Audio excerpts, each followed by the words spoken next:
Uribe Vélez es el primer expresidente en ser condenado y en ir a juicio en nuestro país. El 28 de julio, la jueza Sandra Heredia dio sentido al fallo condenatorio y la sentencia condenatoria en primera instancia, dando a conocer la pena a pagar.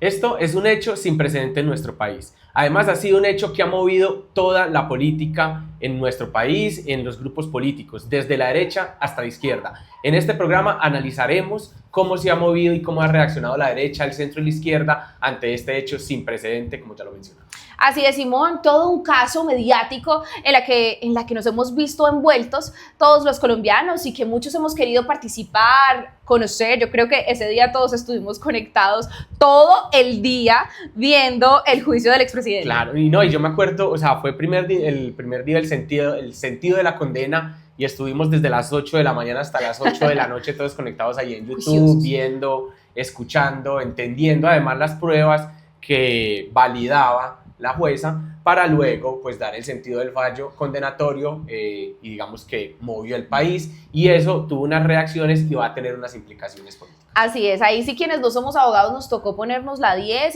y estudiar juiciositos para ver qué era lo que íbamos entendiendo, como Dios nos ayudara, porque bueno, todos estábamos muy interesados. Pero bueno, Simón, bienvenido nuevamente a nuestro tercer capítulo de La Trinchera. Nos tenías olvidados, ¿por qué? Luisa, qué bueno otra vez estar acá. Lastimosamente, el virus que está dando, entonces estuvimos ausentes un tiempo por un tema de que hubiera sido imposible hablar y poder conversar con Yo sí tengo que hacer aquí una anotación, Simón, y me vas a disculpar, pero quien vea La Trinchera tiene que darse cuenta que yo soy una fiel creyente que los hombres son mucho más flojos que las mujeres.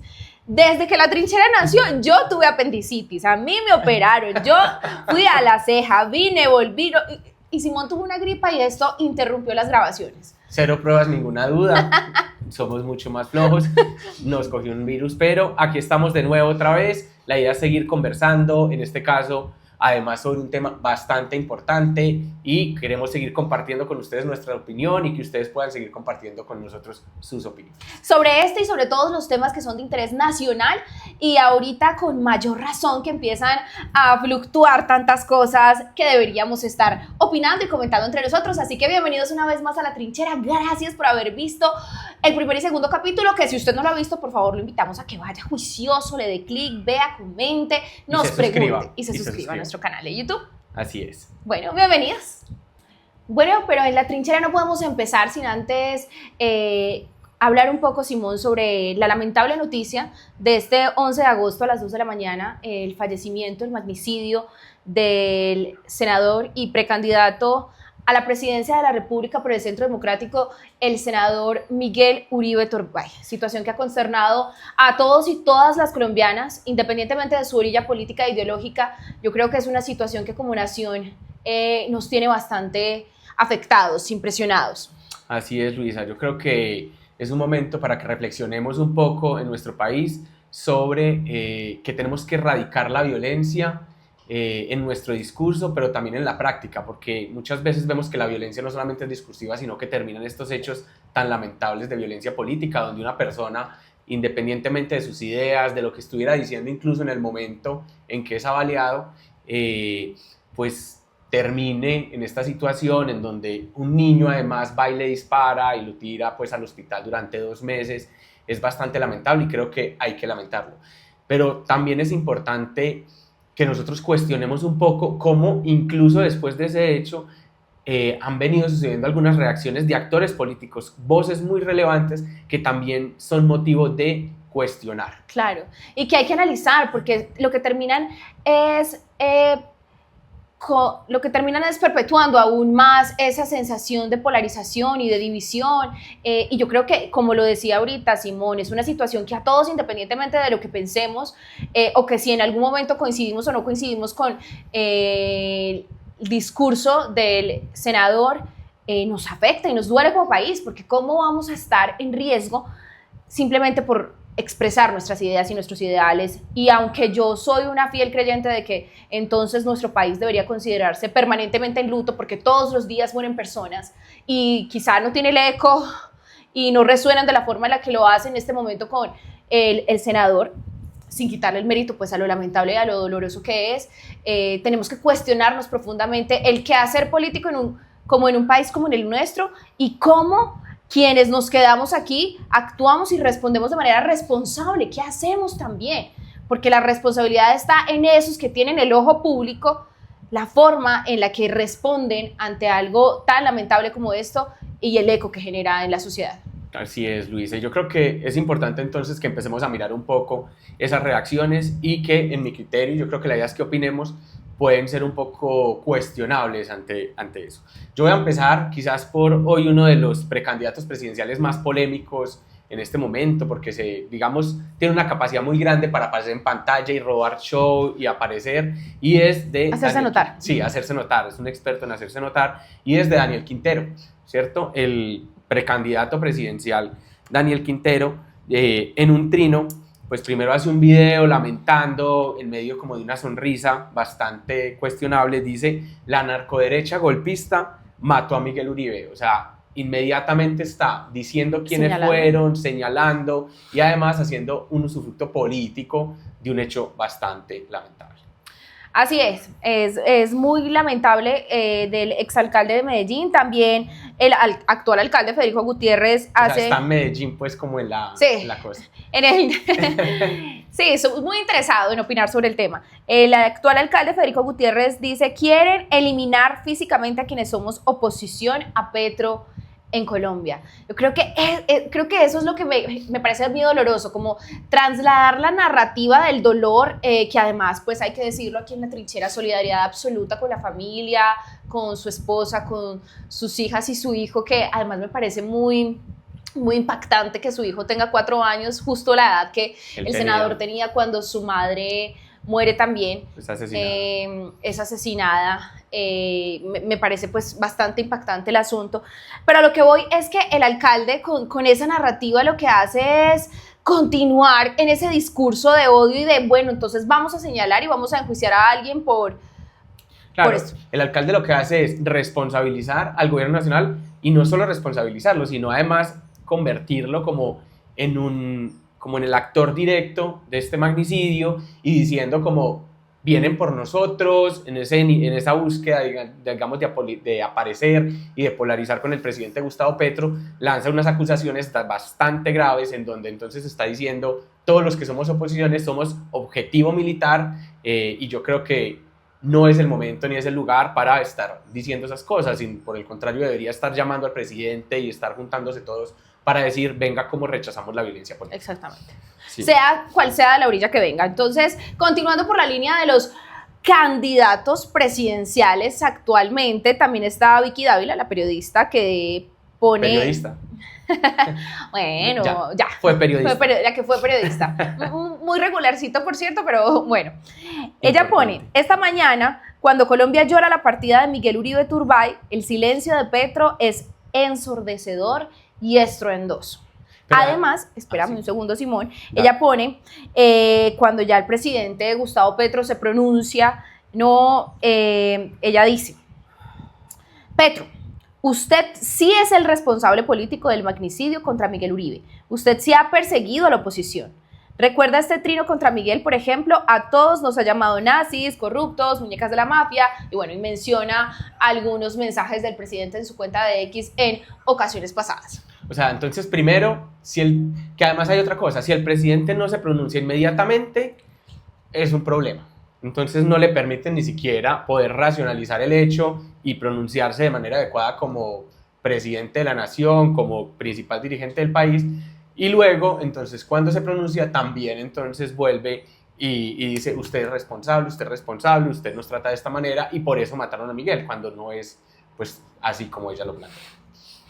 Y Luisa, por último, yo sí creo que dentro de esas también hay un actor de gobierno muy importante que para mí tuvo una manifestación supremamente desacertada, y es Alfredo Sade, hoy pues digamos allá de la mano en el despacho presidencial, cuando hace una mención y dice: es que hacer política tiene riesgos, como tiene riesgos cualquier acción en nuestro país o cualquier profesión, y decir que andar en bicicleta tiene riesgos de caerse y de tropezarse y aporrearse, entonces hacer política también tiene riesgos, y es algo que pasa y normalizamos y naturalizamos la violencia política. Creo que también es de cuestionar lo manifestado por Alfredo Sade.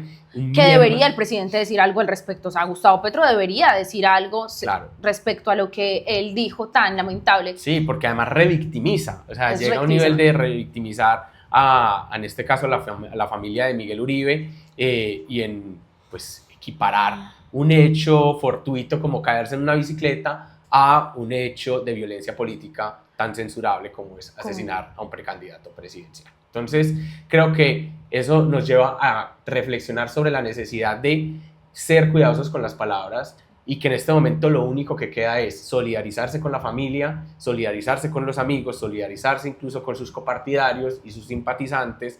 Y sus opositores. Sí, y ante un hecho que es bastante lamentable en nuestro país. Así es, Simón. Y respecto pues a el pronunciamiento del presidente, pues yo sí creo que lo mencionábamos ahorita tú y yo un poquito como por decirlo de alguna forma tras bambalinas.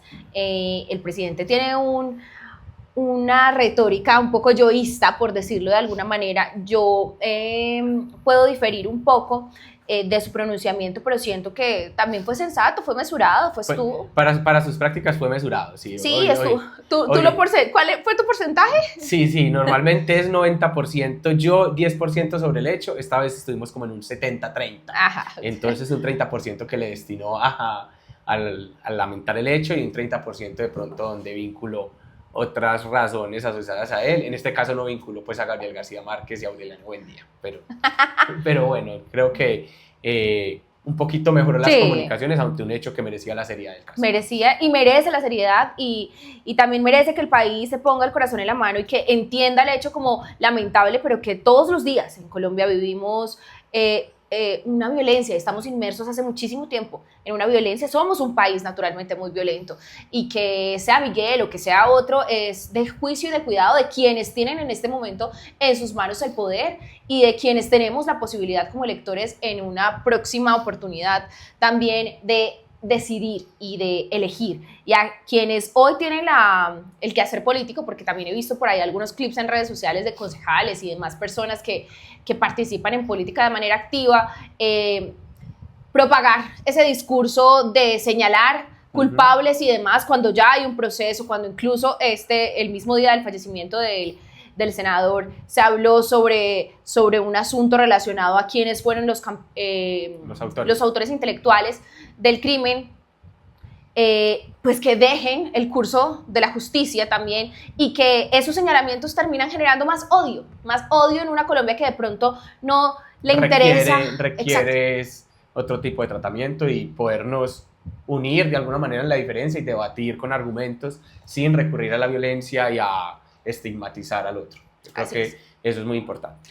Así es, Simón. Entonces, nada más que decir que solidaridad absoluta con la familia, con sus hijos, con el chiquito de 4 años, y bueno, que esperamos que la justicia y que este país se ponga a la 10 para esclarecer los hechos y encontrar los autores intelectuales y que se pague con justicia. Yo creo que también Claudia, la esposa del senador Miguel, fue muy sensata ayer cuando estuvo en el Congreso de la República. El mismo 11 que estuvo en el Congreso de la República dijo que como familia y quienes querían al senador realmente lo que esperaban era justicia desde el amor, ningún tipo de forma de venganza en términos de violencia ni nada por el estilo. Justicia desde el amor, porque el senador siempre quiso un país mejor, independientemente de si para él mejor fuese diferente a nosotros o a algunos de los otros, es que la justicia pueda obrar, que se encuentren los autores intelectuales y paz para su familia. Así es, Luisa.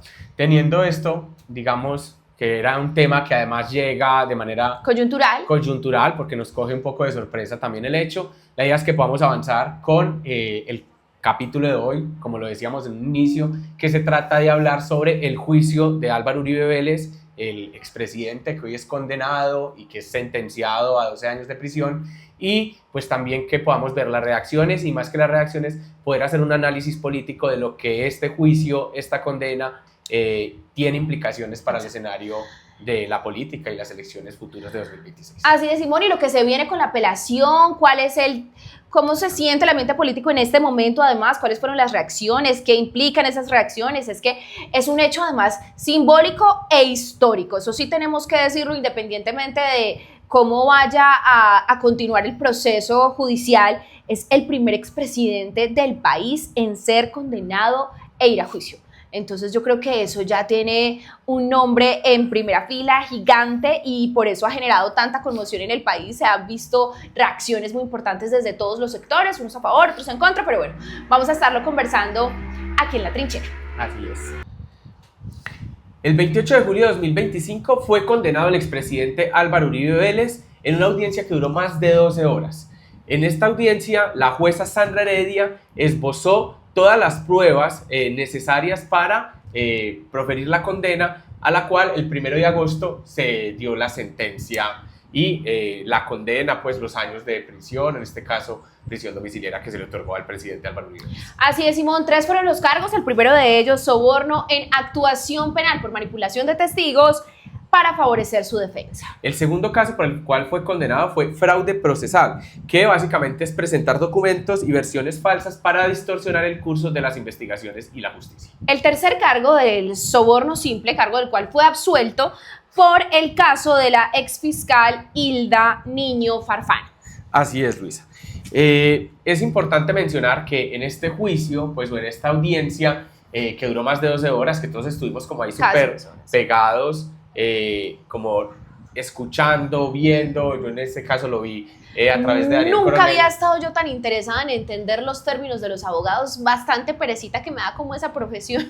Sí. Pero yo estuve trabajando y así, entonces era en la oficina trabajando y escuchando, conectando, tratando de entender un poco, porque ella de alguna manera se demoró tanto porque hizo una exposición muy detallada de todas las pruebas validadas y encontradas y todo el argumento para dar el sentido del fallo condenatorio al expresidente Álvaro Uribe Vélez en los dos casos que ya mencionamos. Entonces es muy importante ver que esas pruebas contaron con una evidencia suficiente para validarlas. ¿Y cuáles serían como esas pruebas como más importantes, Luis? Así es, Simón. Aquí es importante también decir que la juez Sandra se ha logrado también el reconocimiento de mucha de la ciudadanía de nuestro país, porque es muy valiente, logró esgrimir de una manera muy juiciosa cada una de las pruebas, y yo creo que también ha hecho historia. Es la juez que ha llevado a juicio al primer expresidente de la República y para ello se necesita toda la valía. Entonces yo sí quería hacer como mujer, hacer como el reconocimiento a Sandra por su labor tan juiciosa. Bueno, entre las pruebas, Simón, estamos hablando primero que todo de las grabaciones e interceptaciones que se hicieron de manera legal, incluyendo las llamadas y el reloj espía utilizado por el ex paramilitar Juan Guillermo Monsalve. O sea, una validación de estas pruebas, y que hubo mucho debate con el tema del reloj y todo eso. Hubo una validación, pues digamos que permitía corroborar algunos hechos. También es muy importante que entre todos los testimonios recogidos se encontró coherencia en los relatos y en los testimonios que dieron los reclusos, el señor Monsalve, y que permitía dar veracidad a los hechos a través de pues de todo lo que ellos dijeron en medio de las audiencias en las que fueron pues como convocados como testigos. Así es, Simón, y también las pruebas documentales sobre versiones ficticias presentadas en contra del senador Iván Cepeda. Y aquí es muy importante que empecemos a hablar al respecto, porque yo creo que de pronto no se tiene el conocimiento de todo lo que antecede este juicio. Es que no es un asunto de este gobierno exclusivo, ni que el presidente Gustavo Petro esté en contra del expresidente Álvaro Uribe Vélez, ni que sea propiamente una disputa el uno contra el otro. Esto es un proceso que viene desde el 2014, si no estoy mal, en la presidencia de Juan Manuel Santos, en donde empieza todo este asunto a través de una audiencia senatorial convocada por el actual y para ese entonces senador Iván Cepeda. Así es, Luisa. Lo que pasa es que en el 2014 el senador Iván Cepeda pues cita esa audiencia en la que, a través de una investigación que él realiza durante muchos años, en donde fue a cárceles, habló con exparamilitares, habló con un montón de gente, empezó a construir una relación entre el expresidente Álvaro Uribe Vélez y el paramilitarismo en Colombia. Él inclusive tiene algunos libros por ahí, creo que se llaman Por las sendas del ubérrimo, A las puertas del ubérrimo, en donde evidenciaba esa relación. ¿Y qué sucede? En ese momento también el expresidente Álvaro Uribe Vélez era senador, decide, después de estas acusaciones que hacía Iván Cepeda, ir a denunciarlo por falsos testigos y manipulación de información, y le pone pues como una denuncia a Iván Cepeda, y se empieza una investigación contra el senador Iván Cepeda. Y esa investigación se empieza a llevar a cabo y lo que termina sucediendo es que absuelven al senador Iván Cepeda y abren una investigación contra Álvaro Uribe Vélez. Que es todo este efecto boomerang. Es el efecto boomerang que todo el mundo habla, y es que, claro, al darse cuenta que la denuncia que le ponen, que además tiene testigos, etcétera, etcétera, etcétera, es falsa, entonces empiezan a decir, bueno, ¿y entonces en dónde hay las versiones se encuentran? Y dicen, no, lo que está pasando acá es que realmente hubo una manipulación de testigos por parte del expresidente Álvaro Uribe Vélez a través de sus abogados, y empiezan y abren una investigación contra Álvaro Uribe Vélez. Y empieza ese juicio, pues, o ese proceso en la Corte Suprema de Justicia. Luego, cuando había una fiscalía más favorable para el expresidente Álvaro Uribe Vélez y Barbosa, pongámosle nombre, Barbosa. Y cuando ya empieza a ver que se venía una condena hacia el expresidente Álvaro Uribe Vélez, inclusive es cuando pues la primera vez que pues que él termina pues como reo, como preso, que le ponen su numerito y todo, él decide renunciar a su curul del Senado de la República para que su caso pase a la justicia ordinaria en manos de la Fiscalía de Barbosa, y arranca de nuevo el juicio. Inclusive Barbosa en ese momento empieza a pedir que no se continúe el juicio, pero la jueza dice, no, esto hay que continuarlo, acá hay unas pruebas, estamos cogiendo las pruebas que se venían tomando desde la Corte Suprema de Justicia y vamos a continuar haciendo las investigaciones, y que termina en su condena el pasado, entre el 28 de julio y el 1 de agosto, donde ya se dicta la sentencia y se le otorgan pues los 12 años de prisión domiciliaria. Así es, Simón, pero bueno, entonces, ¿qué es lo que se sigue? La defensa tenía 5 días hábiles para la apelación, lo cual ya se hizo, entonces el caso pasa al Tribunal Superior de Bogotá. ¿Qué es lo que pasa jurídicamente entonces en este momento? Tenemos varias posibilidades dentro del tintero y es importante que todos estemos preparados para lo que pueda pasar. Sin embargo, y antes de que continuemos como con estas posibilidades, es importante decir que ya es absolutamente simbólico lo que ha pasado y que hay un expresidente como Álvaro Uribe Vélez que fue condenado a juicio y condenado.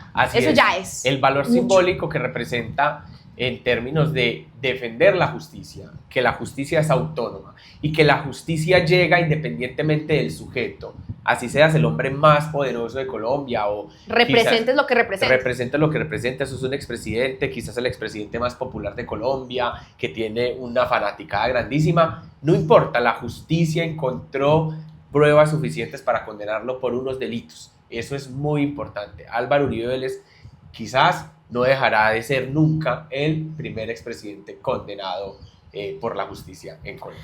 Así es, 3 magistrados van a revisar la sentencia de la primera instancia y el Tribunal Superior de Bogotá va a tener hasta el 8 de octubre del 2025 para evitar la prescripción, pues que aquí esto es bastante importante. Pero bueno, en el panorama tenemos diferentes probabilidades: que revoquen, que quede absuelto el expresidente, que se devuelva a primera instancia o que se modifique la pena. Así es, entonces todavía puede quedar hasta condenado, pero con otra pena. Y obviamente también está el escenario de la prescripción por vencimiento de términos, pues digamos que ya tenemos una fecha en donde se supone que tendría que haber dado resolución plena a este caso, pasando por todos los procesos de apelaciones, instancias, etcétera, etcétera, etcétera. Que en el caso donde se cumpla este tiempo, significa que todavía estaría condenado, no habría una resolución absolutoria de absolverlo, ni que se revoque pues como la condena. Entonces, así no haya una sentencia que lo condene explícitamente y que lo sostenga en sus 12 años privativos de libertad en casa, pero ya el hecho de tener una condena con las pruebas y todo se seguirá manteniendo para la historia de nuestro país, para nuestra memoria histórica y lo simbólico que ello implica. Así es, Simón. Ahora bien, los cargos son estos, fue absuelto de uno, o sea que son 2 específicamente. Esperamos más adelante puedan ser otros, y yo sé que es la esperanza de muchos en este país. De muchas víctimas, porque sí, eso hay que aclararlo. En este caso no se estaba juzgando al presidente por paramilitarismo, por falsos positivos, por corrupción, porque obviamente de todos lados dirán 1000 cosas, pero hay que como concentrarnos en lo que fue este juicio. Y pues obviamente pues habrán otras investigaciones que seguirían en curso y puede que se abran otros procesos judiciales en su momento por esos delitos que muchas personas han querido en este país que se investigue al expresidente Álvaro Uribe. Y que así como para eso esperamos que la justicia, aunque cojea, llegue. Todos ojalá. Tenemos la esperanza. La esperanza de que conozcamos la verdad. Pero bueno, entendiendo lo mediático del caso y lo que representa el expresidente Álvaro Uribe Vélez como figura en sí misma, como actor político todavía después de su presidencia, de su paso por el Congreso de la República y como presidente del Partido Centro Democrático, entendemos que este juicio significa mucho políticamente para la actualidad y para el panorama de político electoral que se viene el próximo año. Así es, Luisa. Y lo primero que nosotros aquí hacemos en La Trinchera es ver las opiniones y las reacciones de los actores. Los diferentes sectores, ¿cómo reaccionaron? ¿Cómo se movieron después, previo, durante y posterior al juicio del expresidente Álvaro Uribe, que yo creo que es muy significativo también? ¿Cuál fue el ambiente previo? ¿Cómo estaban reaccionando antes actores y figuras de importancia en nuestro país en términos políticos? Entonces, empecemos por el departamento de Antioquia, que históricamente pues ha sido uno que en este gobierno pues ha sido evidentemente un opositor al presidente Gustavo Petro y pues gobernador Andrés Julián ha mostrado su afinidad con el expresidente Álvaro Uribe Vélez. Efectivamente, Andrés Julián Rendón por esta imagen de Uribe inocente, pero aquí lo curioso es que además la imagen que, por cierto, en estos días que estuve en el oriente antioqueño con una amiga, vi bastantes vallas de Uribe inocente, pero lo curioso del tuit del gobernador es que lo pone previo al juicio del 28. Así es, digamos que el 28, esas muletillas. El hecho es que el gobernador de Antioquia, el día del juicio, en la mañana antes de que iniciando la audiencia del sentido del fallo, hace un trino en donde dice Uribe inocente. Y esto, digamos que se entiende de alguna manera una presión política ante la justicia en un momento en el que se estaba tomando una decisión supremamente importante y que viniendo de parte de una autoridad departamental es bastante cuestionable. Creo que es importante que las autoridades como el presidente de la República, que en ese día guardó silencio pleno, el gobernador de Antioquia también debió haberlo hecho y haber respetado el proceso sano de la justicia, que se diera el fallo y haberlo acatado y respetado siendo una autoridad, pero pues él decidió todo lo contrario y es decir Álvaro Uribe Vélez es inocente independientemente de lo que dijera la justicia, minando la confianza en las instituciones. Pero bueno, pues para nadie es un secreto cuál es su postura. Lo que pasa es que como una figura que tiene un cargo público ya, pues es digamos que muy desafortunado, pero él en su cónclave con el alcalde de la ciudad de Medellín, Federico Gutiérrez, que también hizo un tuit, este sí fue posterior al juicio. Federico dice, la triste realidad de Colombia es la siguiente, quienes hicieron parte de grupos terroristas hoy están en la presidencia de la República y en el Congreso. Álvaro Uribe, quien los combatió, hoy ha sido condenado. Mi solidaridad con él y con su familia. Bastante preocupante. Aparte de preocupante, me parece violento. ¿Qué necesidad tiene, alcalde, si usted está tan solidario con el expresidente Álvaro Uribe Vélez por su condena? Pues, ¿por qué la necesidad tan combativa y poner en el panorama al gobierno nacional en un asunto que es de la institucionalidad, que fue una decisión judicial? Es una decisión judicial, no es una decisión del presidente, ni de la bancada de gobierno, ni de la bancada de los excombatientes de las FARC, sino es una decisión de la justicia colombiana. Pero él entonces trata de antagonizar y generar esa polarización política, diciendo es que ya están los bandidos, los delincuentes, y al tiempo que ya están gobernando los delincuentes, los malos, como si esto fuera una película de Marvel, los malos y los buenos, aquí estamos y entonces a los buenos sí los condenan. No, si aquí se condenó al expresidente Álvaro Uribe Vélez fue por unos hechos que él cometió y unos delitos que él cometió. Entonces no se trata de eso. Y si quiere hablar quizás de los excombatientes de las FARC que hoy hacen parte del Partido Comunes, pues ellos también tuvieron su proceso y están en un proceso ante la Justicia Especial para la Paz, digamos la justicia transicional, respondiendo por sus crímenes, pero en el marco de un modelo transicional, de un proceso de paz en el cual llegaron a unos acuerdos validados por las Naciones Unidas y entre otros organismos internacionales con verificación internacional, que es distinto a el caso del expresidente y ex senador. Así es, y entre varias de las otras reacciones que suscitaron el juicio del expresidente Álvaro Uribe Vélez, tenemos una que a mí me llama especialmente la atención y me parece muy lamentable, y quisiera que ahondáramos un poquito en ella, Simón, y hablamos sobre el secretario de Estado de los Estados Unidos, Marco Rubio, que dice lo siguiente: el único delito del expresidente colombiano Uribe ha sido luchar incansablemente y defender su patria.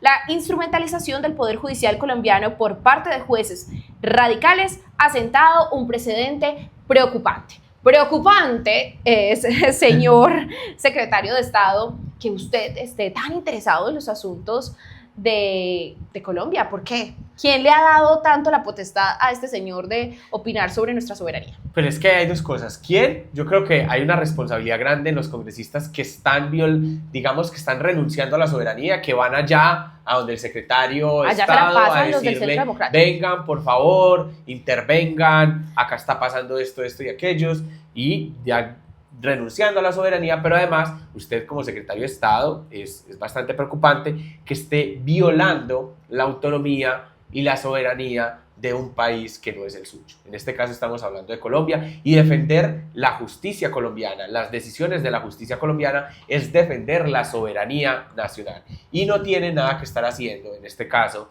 un secretario de Estado de Estados Unidos tratando de intervenir en la agenda de la justicia colombiana. No lo tiene por qué hacer el presidente de la República nuestro, no lo tiene por qué hacer el Congreso de la República, es una decisión judicial, y mucho menos lo tiene que hacer un agente externo como el secretario de Estado de Estados Unidos. Así es, y a esos congresistas que se la pasan en los Estados Unidos, yo sí les diría que no se trata de arrodillarse a los intereses de los Estados Unidos como una postura de confrontación, sino que deberíamos realmente replantearnos nuestra soberanía, independientes política, cultural, económicamente. Es que acá nosotros tenemos las libertades de ser y existir, y pues la verdad me parece lamentable que además hable como con todo el conocimiento de causa, como si realmente fuese parte de nuestro país o tuviese injerencia en lo que aquí sucede. Así es, Luisa. Sigamos entonces con las reacciones. Vamos al centro. El centro, empecemos por el centro. Sergio Fajardo. Esta vez no se fue a ver ballenas. ¿Qué dijo? Nada. Como siempre. Mentira, no. Sí, ni fu ni fa. Dijo algo, pero no dijo nada. O sea, básicamente se manifestó en TikTok diciendo, independientemente de los afectos que pueda haber por la persona condenada, hay que respetar la justicia.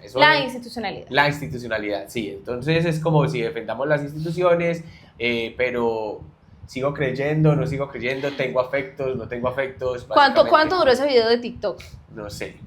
Seguramente, pongámosle un minuto para que Sergio Fajardo, como siempre, no dijera nada. Así es. Entonces, en esas quedamos en el centro. Creo que además hace parte del análisis político que vamos a realizar ahorita de los impactos de esta decisión judicial sobre la política nacional. La política nacional, sí. Pero bueno, continuando con las reacciones, también cabe destacar a José Félix Laforí, que pone: grave error comete el progresismo creyendo que condenando injustamente al expresidente Álvaro Uribe Vélez lo dejarán por fuera de la política. Óyeme bien, Simón. Será el Cid campeador que en el 2026 le restablecerá al país su norte. Yo creo que ya él cambia un tono más político-electoral la conversación del juicio del expresidente Álvaro Uribe, y es importante hacer la anotación porque, bueno, vamos a dividir el trino en dos partes. Así es. Entonces empecemos con lo primero. El grave error comete el progresismo, creyendo que condenando injustamente a Álvaro Uribe, está diciendo, lo primero es que lo que quiere decir es como si la condena fuese del progresismo y no de la justicia. Y no de la justicia, o sea, está tratando de ligar de nuevo una decisión judicial con una corriente política dentro de nuestro país, y que en este caso es la corriente que lidera el presidente Gustavo Petro, o sea, el gobierno nacional. Y eso es completamente falso. Ya hemos insistido acá, la justicia es autónoma y pues de alguna manera pues no responde a los intereses del gobierno en este caso y no pretende hacerlo de esta manera. Entonces, que es también, digamos, que uno de mis análisis en torno a todo lo que sucedió con este juicio. O sea, anteriormente, cierta postura político-ideológica en nuestro país defendía la institucionalidad y creía severamente en que lo que se dictaminaba por la institucionalidad era lo que debía ser y creían en los órganos de nuestro país. Pero ahora que la justicia dictaminó algo que no está a favor del suyo, de los suyos, ahí sí la justicia está permeada por el gobierno nacional, corrupta y demás. Así es, pero además que es como una campaña constante de ir deslegitimando la institucionalidad, de ir deslegitimando la justicia, el hecho de que pongan vallas por todos lados, Uribe es inocente, etcétera, etcétera. Lo que busca es, en la conciencia colectiva de la ciudadanía, ir minando la institucionalidad y la legitimidad de la justicia.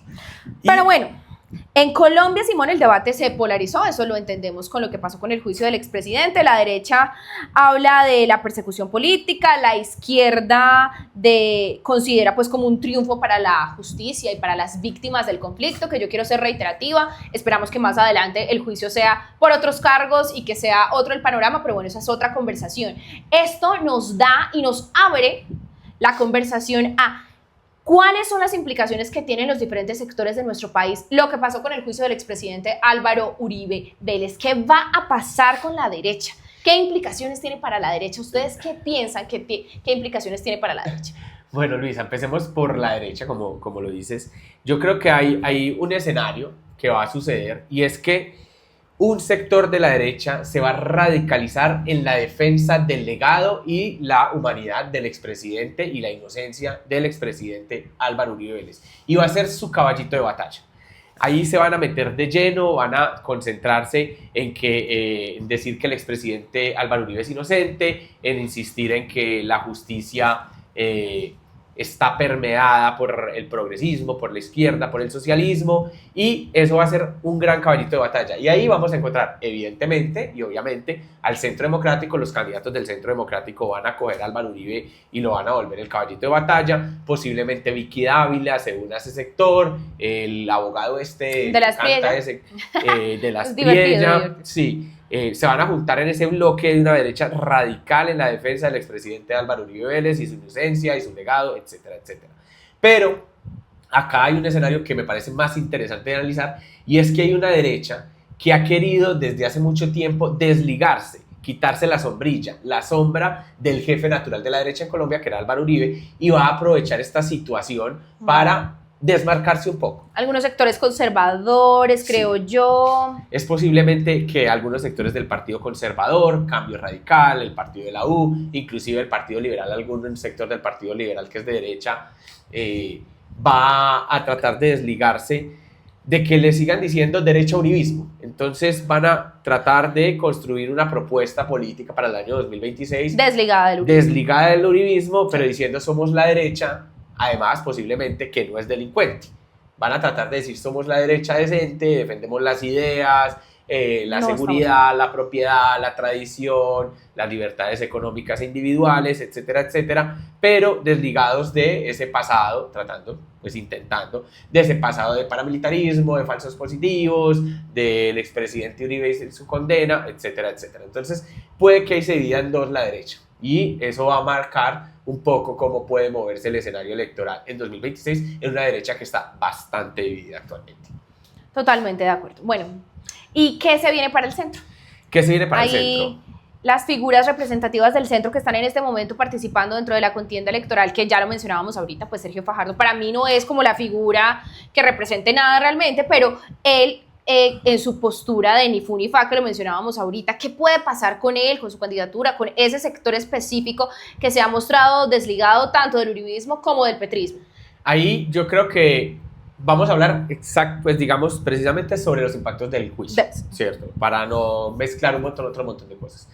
Creo que el centro, en su actitud de no vincularse, o que no lo vinculen ni con el uribismo, ni en el antiuribismo y el petrismo, va a tratar de desconocer la importancia del fallo, tratar de que eso no sea objeto de discusión en la política, ¿cierto? Pero la realidad es que la polarización emocional que genera el uribismo y el antiuribismo requiere una postura. Requiere una postura, y eso va a hacer que por lo menos en medio de ese debate el centro se hunda. Cuando algo se polariza, cuando dos tendencias son muy fuertes, hace que lo que esté en el medio se disdibuje, se pierda y no tenga nada que opinar, y eso puede afectar gran parte de los y las candidatas del centro. Estamos hablando de Sergio Fajardo, Claudia López, aunque yo no sé, en esto Claudia López nos sorprende y dice que Uribe es inocente. Pues ya pide plomo, pide cárceles, no falta que pida la inocencia y la libertad de Álvaro Uribe Vélez, pero Galán, etcétera, etcétera. Estos sectores de centro, pues de pronto se van a desdibujar en medio de esa polarización que es emocional, porque no se nos olvide que gran parte de la decisión política, lastimosamente quizás,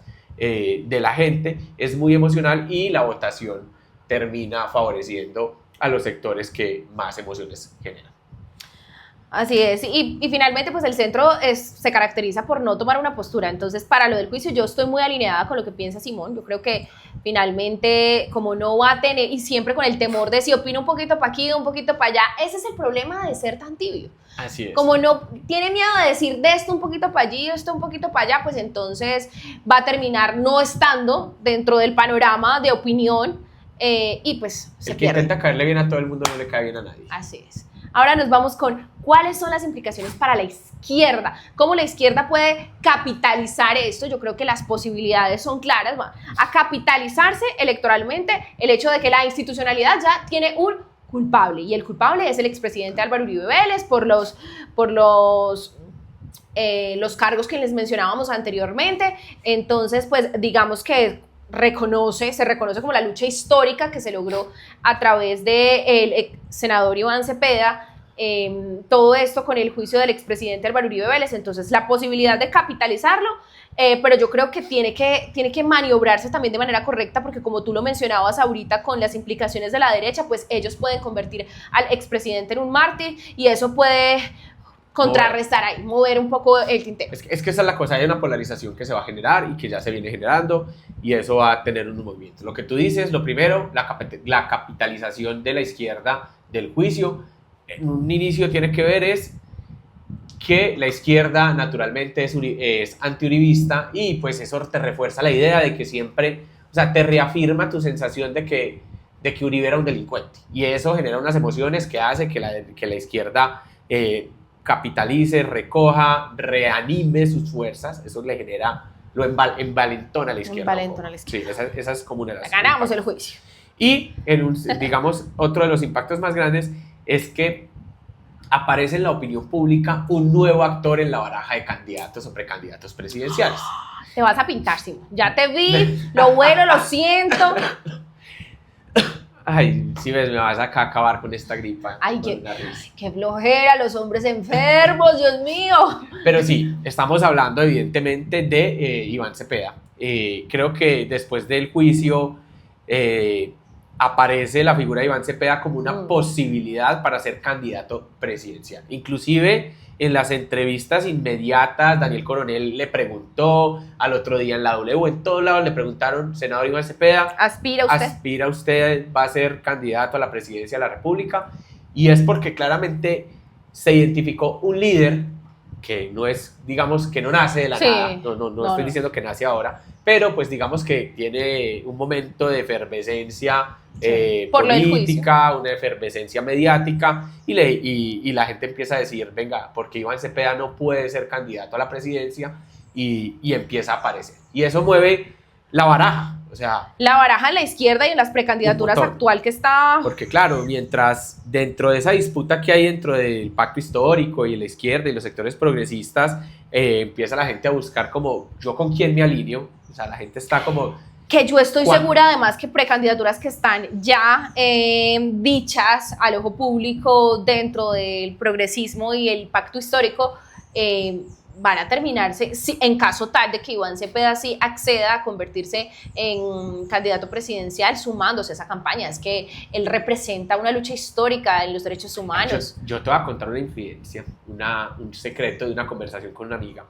Ella hoy está en la campaña de una de las precandidaturas del pacto histórico, Y cuando empezó a sonarlo Iván Cepeda, yo le decía, y entonces, es que ahí me decía Simón, no sé qué hacer, moverme, porque es que sí es el candidato.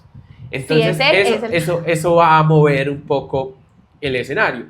Y no es porque el juicio, porque además yo quiero defender una tesis, y es que Iván Cepeda, si llega a ser candidato del pacto histórico, no es por el juicio, es por lo que representa Iván Cepeda dentro de la izquierda.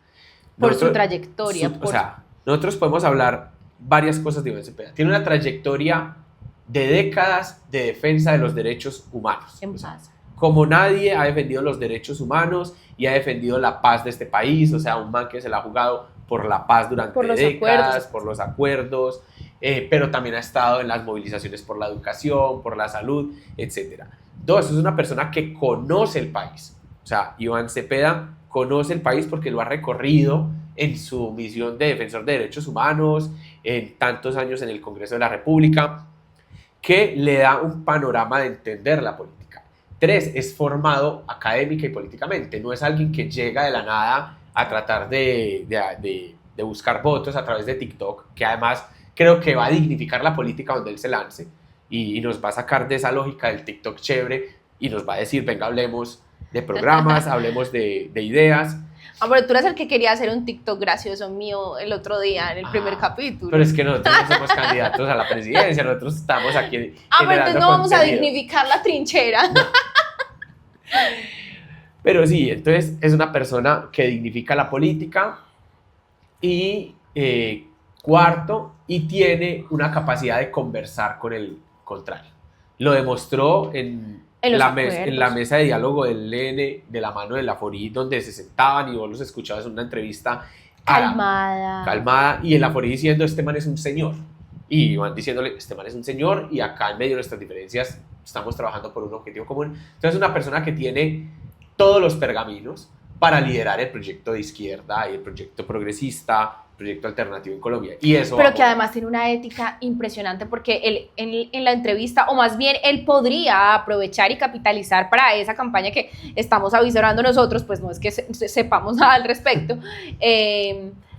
podría aprovechar todo lo que pasa en términos de lo mediático del juicio del expresidente Álvaro Uribe Vélez, él como quien es la figura opositora al expresidente en este momento, pero no, yo creo que su ética le impide aprovecharlo y prefiere esperar a que pase todo el auge de esta conversación judicial para poder ver si toma una decisión. Aparte, se dijo en la entrevista que iba a esperar a conversarlo con su familia, temas de salud, él tiene temas de salud, tiene unas cosas ahí como de salud todavía pues delicadas que necesita varios congresistas, es que fue puchado, es pesado. Sí, entonces él digamos que no se lanzó al agua, él dijo voy a pensarlo, necesito discutirlo con mi familia, necesito revisar mi estado de salud y dependiendo de eso pues decido si soy candidato o no, pues precandidato y participo en el escenario de la consulta del pacto.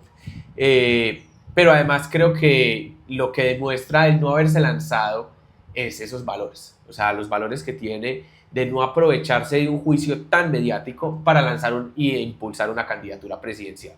Eso demuestra lo que es Iván Cepeda y porque es alguien que va a ser muy valioso en el caso de entrar en esa contienda. Yo incluso diría que podría ser un candidato elegido por aclamación y no por consulta, porque creo que mucha gente en la izquierda va a reconocerlo y va a decir, venga, no nos desgastemos y apoyemos una candidatura como la de Iván Cepeda, que tiene todos los pergaminos y es una persona que no hay actor político en la izquierda que reconozca el liderazgo de Iván Cepeda. Así es. Bueno, esperemos, Simón, qué es lo que pasa próximamente. Por lo pronto, muchísimas gracias. Luisa, antes de que nos vayamos, un tema, y es ¿qué? ¿Cuál es el escenario en donde lleguemos a una segunda vuelta y no ganemos? Que yo creo que también ahí es importante tener una candidatura. No, por supuesto, pero eso viene de la importancia de reconocer quién va a ser ese candidato a la presidencia, que recoja la izquierda, que recoja el progresismo, después de todo lo que signifique ese preámbulo para llegar a esa candidatura, que como ciudadanos que digamos que nos sintamos afines a esas posturas un poco progresistas o de izquierda, como quieran llamarlo, es la responsabilidad en reconocer que puede ser, sí, el presidente para el próximo año en la contienda electoral del 2026, pero además es quien, para quienes de pronto son un poco más pesimistas y ponen en perspectiva un panorama que tienen una tendencia a la derechización para las próximas elecciones, es que debemos cuidar también muchísimo esa figura de oposición, porque si llegamos a esa segunda vuelta, quien quede en ese segundo lugar va a ser el senador de oposición y debe ser una persona implacable que de verdad recoja el progresismo y haga una tarea juiciosa y minuciosa como que dignifique tantos años de lucha. Así es, entonces creo que era importante mencionar, no irnos sin eso, que también es un escenario que hay que evaluar y por tanto esa decisión sobre quién es el candidato de la izquierda es tan importante. Así es, Simón, y a ustedes muchísimas gracias si nos acompañaron hasta este momento de nuestro podcast. Esperamos que Simón se alivie, que sea más juicioso. Gracias por estar aquí. Les recordamos que estamos en Instagram, en TikTok, que se suscriban a nuestro canal, que nos escriban, que nos comenten, que nos dejen temas si quieren que conversemos de algo en específico y que nos vemos en nuestro próximo capítulo. Gracias, Luisa, por este espacio. Hoy tú de anfitriona y a todos y a todas ustedes por escucharnos, por sacar un ratico. Recuerden ver los capítulos anteriores si no los han visto y que esperamos no tener un paro tan largo y tan prolongado entre capítulo y capítulo. Esta vez por condiciones de salud no se pudo, pero pronto seguiremos acá conversando entre nosotros, con ustedes y que podamos ir construyendo como un poco esa comunidad a través de la trinchera. Muchas gracias. Bye bye. Chao. Chao, Luchita, tú. Sí.